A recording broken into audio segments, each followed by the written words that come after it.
of the nation.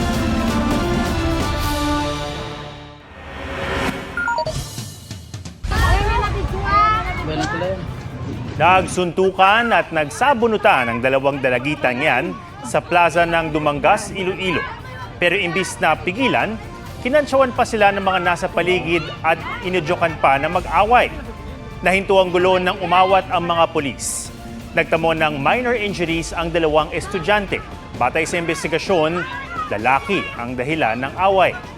Nagkaareglo na ang magkabilang panig pero iimbestigahan pa rin ng kanilang paaralan ang away.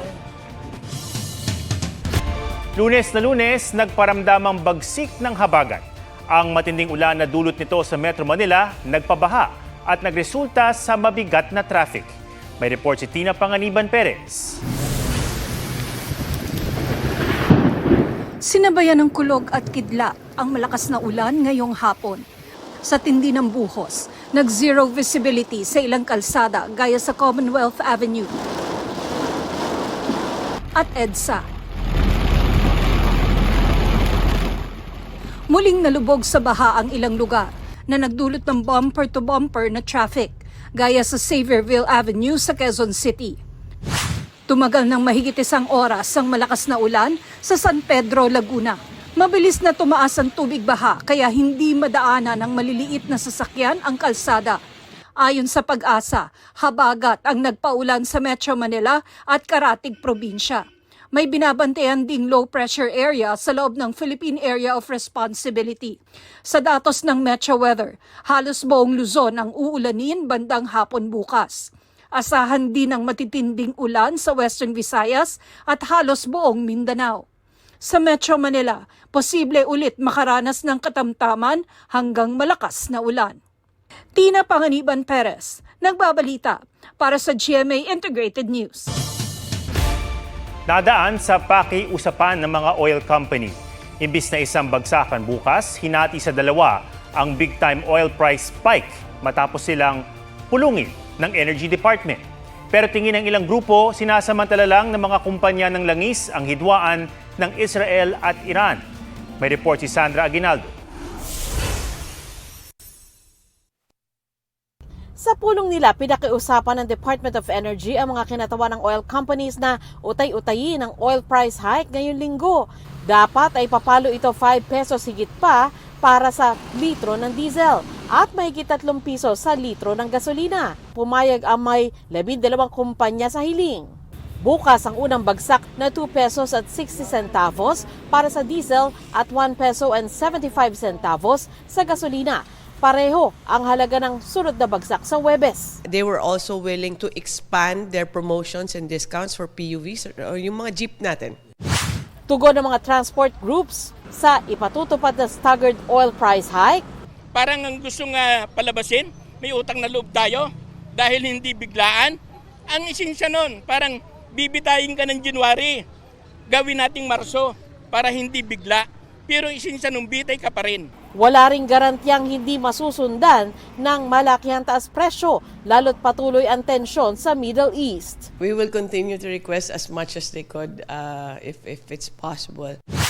Ang reklamo naman ng ilang grupo, sinasamantala umano ang Israel-Iran crisis sa pag-anunsyo ng oil price spike. Kulang daw ang subsidy ng gobyerno sa mga tsuper, lalo't mahal na ang langis kaya hiling nila sa pamahalaan na suspendihin ang VAT at tanggalin ang excise tax sa petrolyo. Sabi naman ng DOE, kailangan ng batas para maalis ang excise tax sa petrolyo. Sabi naman ng LTFRB sa fuel subsidy, hindi pa rin patiyak ng gobyerno kung magkano ang matatanggap ng bawat operator o tsuper. Kasi ho, yung 2.5 billion ay pagkakasyahin ho natin yan sa mga jeeps, sa mga UV, sa mga taxi. Please give us about 2 days or 3 days. Bagamat sinisikap ng gobyerno na mapigilan ang epekto ng oil price hike sa publiko, isa raw sa mahirap mapigilan ay ang epekto nito sa presyo ng bilihin na kailangang i-transport patungo sa mga pamilihan. Pwedeng they might have to adjust somewhere along the way. As to when, that's a management decision. As to how much, again, it's management decision.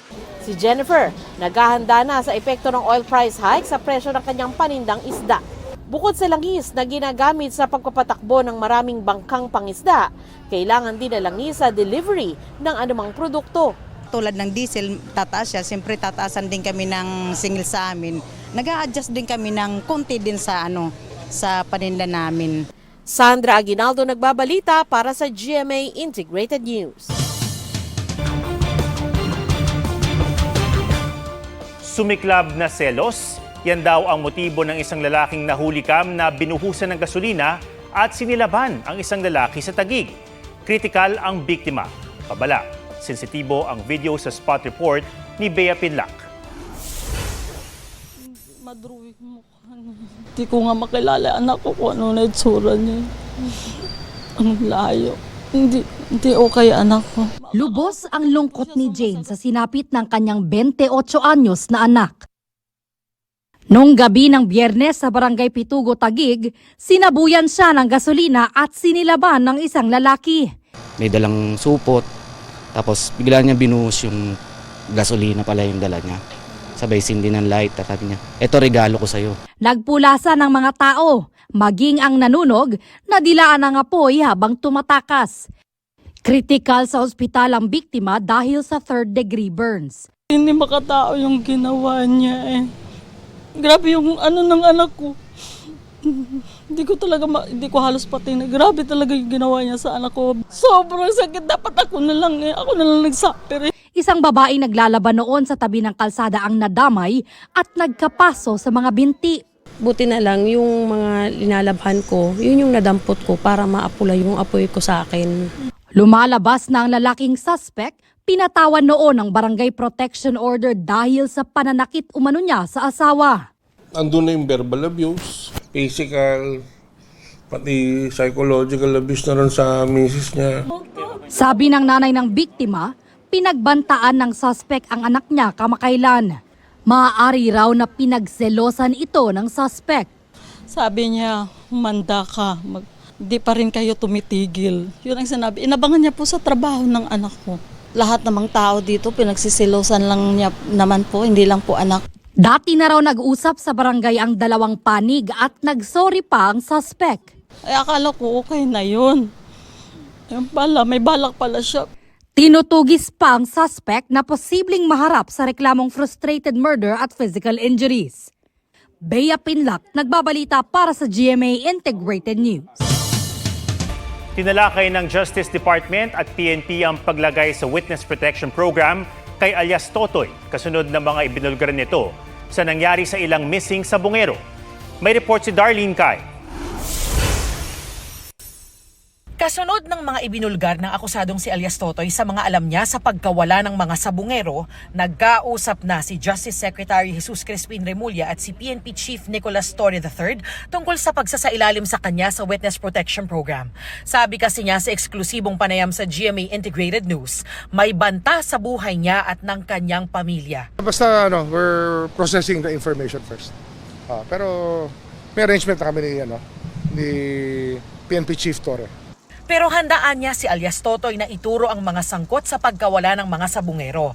May mga hawak na ring ebidensya ang Justice Department para suportahan ang mga pahayag ni alias Totoy na nakausap lang nila bago pa ang May 2025 elections. Meron kaming corroborative evidence na kasama. Basta meron kaming ibang klaseng evidence pa. Iniimbestigahan na rin ang hindi bababa sa 10 taong isinangkot ni alias Totoy. Pero statement pa lang niyang hawak ng kagawaran at wala pang formal na affidavit. Itinanggi rin ng Justice Department ang pakiramdam ng isa sa mga kaanak ng mga nawawala na pinabayaan na sila ng gobyerno. We have not given up on anything or anybody. Ganun lang talaga, mabagal minsan ang kaso. Ito po'y proseso, kinakailangan po may ebidensya na makakalap at ginagawa ho namin ang lahat. Darlene Kai, nagbabalita para sa GMA Integrated News.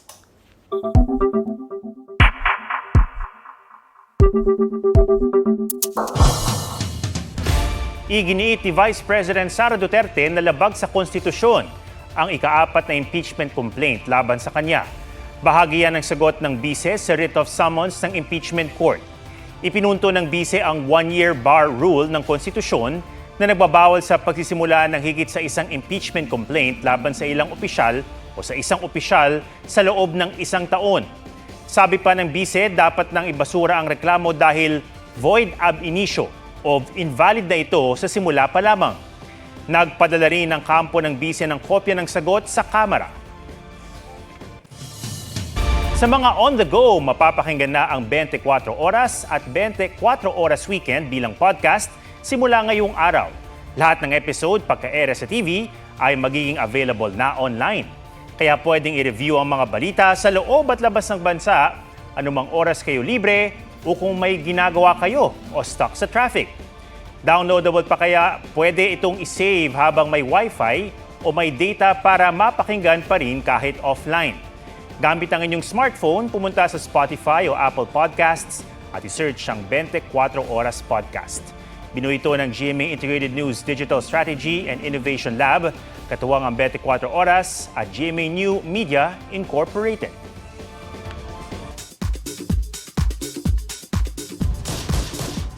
Maangas na fight scenes ng kwelang mga karakter. First episode pa lang, nagpasiklab na agad ang sanggang dikit for real. Mga magnanakaw ang unang nakaaway ni Tonyo, played by Dennis Trillo, at ni Bobby Jeneline Mercado. Dumaan kami sa training, Yes. sa handling ng firearms, sa paano bang sumipa ng tama. Lalo na ngayon nandito kami sa Milan, lalo limited lang yung crew dito, wala kaming stunt double. Pagulong-gulong ako dun sa Sunken Garden. Grabe yung physical demand ng requirement dito sa show na to. May iba't ibang big wins ang Kapuso housemates paglabas ng bahay ni Kuya. Tulad ni Michael Sager, na may sarili ng bahay at planong imbitahan ng mga housemates. Iniintay ko talaga yung house blessing ko pag kompleto na kami. Layag na layag naman ang Kish. At nang tanungin si Josh sa status nila ni Kira, She is a very special girl. na-evict man daw sila, laking pasasalamat nila sa suporta ng fans at sa opportunity. Tag-ulan na pero umuulan naman ng hotness ang post ni Max Collins. Wearing two-piece bikini, ito daw ang kanyang huling kembot bago ang tag-ulan. Aubrey Carampel nagbabalita para sa GMA Integrated News. Yan po ang State of the Nation para sa mas malaking misyon at para sa mas malawak na paglilingkod sa bayan. Ako si Ato Maraulio mula sa GMA Integrated News, ang News Authority ng Pilipino. Huwag magpahuli sa mga balitang dapat niyong malaman. Mag-subscribe na sa GMA Integrated News sa YouTube.